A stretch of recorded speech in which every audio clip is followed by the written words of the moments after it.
Hello mga kabig! Welcome back sa ating bagong YouTube channel. Ito ang pinakamaingay nga YouTuber sa balat ng YouTube. Ako si Kabibig, maglebak-lebak nga with evidence ako po. Ngayon pa lang nagsalita si Pangulong Bongbong Marcos tungkol sa confidential funds ni VP Sara Duterte. Kung hindi siya tinanong, hindi siya magsalita. Naku mga kabibig ha. Parang ramdam kong walang pakialam si Pangulong Bongbong Marcos na nawala ang confidential funds ni VP Sara Duterte or na-question ang pag-transfer ng 125 million na naubos daw di umano ng 11 days ni Vice President Sara Duterte. Anak ko, mawalang galang po, Pangulong Bongbong. Bakit ngayon ka lang nagsalita kaugnay sa issue ng confidential funds ni VP Sara Duterte sa DepEd at OVP? Kung kailan tapos na ang issue at bakbakan ng tungkol sa CIF at ng katandem mo, ngayon ka lang magsalita. Ano ba ang ibig sabihin mo? So heto po ang reaction, opinion, comment ni Pangulong Bongbong Marcos hinggil sa nung tinanong siya tungkol sa confidential funds ni VP Sara Duterte. Let's all watch this video. Sir, on the 2024 national budget, which has been ratified by the House of Representatives and the Senate, sir, what do you think about it? Any comments on the deletion of the confidential funds, which will affect both OVP and DepEd, both headed by VP Sara, sir? Well, that was actually the initiative of the Vice President. And then I'm not talking about the confidential funds and to not insist that they have such a confidential fund. So I think as far as I'm concerned, it is a settled issue.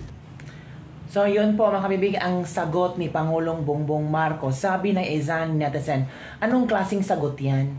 Para yatang hindi mo pinagtanggol si VP Sara Duterte. Para yatang nilaglag mo. Para yatang inamin mo na kasalanan ni VP Sara Duterte. Bakit siya humingi ng confidential funds? What do you think po ang tanong? Ano to? Parang korte? Moot and academic na? Kakaiba itong partner mo, VP Sara Duterte, parang ayaw kanyang ipagtanggol. Parang gusto niyang malugmok ka sa kahihiyan. In the same time, parang sabihin ng mga tao na talagang kasalanan mo. Ay nako mga kabibig, yun ang opinyon ng maraming netizen. Ito pa ang sabi ng isang netizen. Tapos na ang bakbakan, ngayon ka lang nagsalita. Ano to? Panghuli? Tapos parang hindi maging trending? Nako, ito pa. Nako, from totally clueless to late answer. BBM is improving, but still not good enough yung sagot niya. Parang hindi niya dinipensahan si VP Sara Duterte. Parang sinasabi niyang kasalanan ni VP Sara Duterte kung bakit siya humingi ng confidential funds galing sa Office of the President. Naku mga kabibig.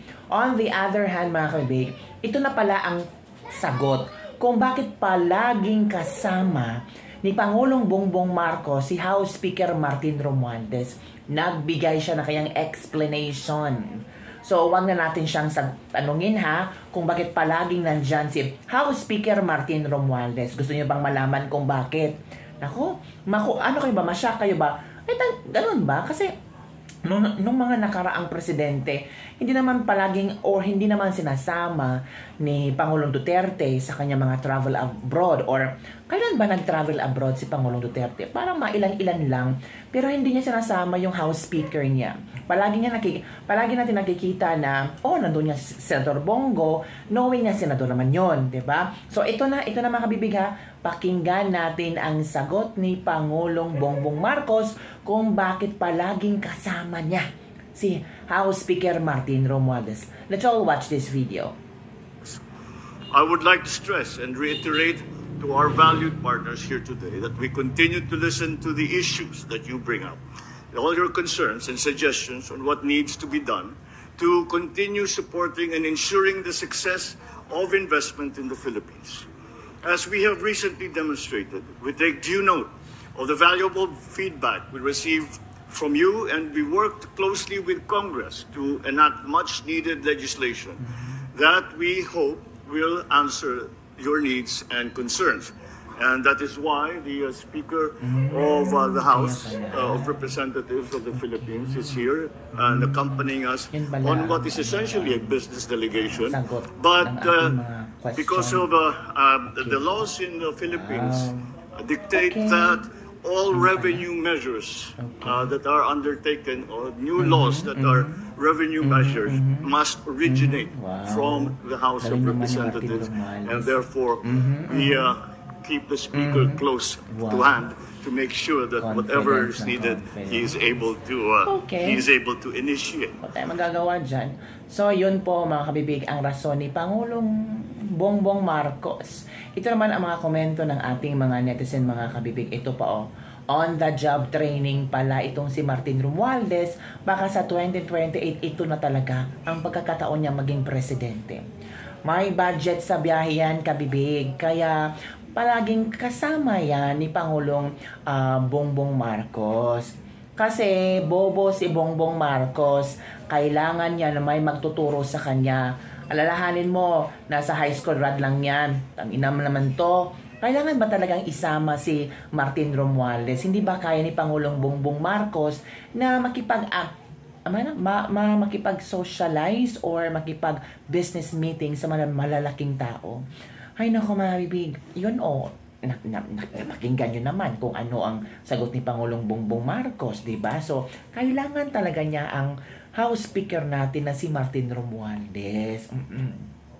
Kaya mga kabibig, ano ang iyong komento tungkol dito? For me naman, kung kailangan lang talagang isama si House Speaker, why not? Pero yung mga hindi importante, or importante naman, lahat ng travel ni Pangulong Bongbong Marcos, sayang naman, pinagsasahuran natin ang ating speaker para magtingin ng batas or merong basta kaloriki lang, parang hindi ko well, may maraming tao naman dyan nakagets kung ano ang punto ni Pangulong Bongbong Marcos. So let's see kung ano ang advantages at disadvantages nitong palaging pagsasama ni House Speaker Martin Romualdez. Well, baka preparation na tatakbo itong si House Speaker Martin Romualdez bilang the next president, diba? Wala tayong magagawa kung ito ang gusto ni Pangulong Bongbong Marcos or minomold na ni Pangulong Bongbong Marcos or talagang ipinakilala na ni Pangulong Bongbong Marcos itong si Martin Romualdez para talagang makita ng tao kung gaano siya kagaling, diba?